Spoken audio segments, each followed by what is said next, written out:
राधे राधे।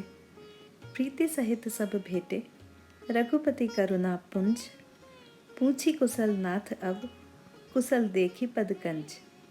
श्री गोस्वामी तुलसीदास जी द्वारा रचित श्रीमद् रामचरितमानस के सुंदरकांड के दोहा क्रमांक 29 की सरल व्याख्या करते हुए भगवान मैथिली शरण जी कहते हैं कि जीव की कुशलता तो केवल भगवान के चरणों के अतिरिक्त कहीं और हो ही नहीं सकती है।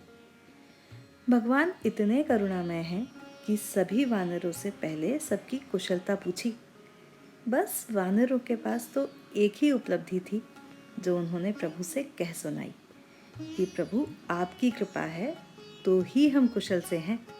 जामवान जी ने बंदरों के स्वर में स्वर मिलाकर अपनी सहमति भी सम्मिलित कर दी और कहा, प्रभु संसार में वह व्यक्ति सदा कुशल रहेगा और उसके जीवन में सब कुछ शुभ होगा जिस पर आप दया करेंगे। देवता, मुनि, मनुष्य, कोई इसका अपवाद नहीं है। जय श्री राम।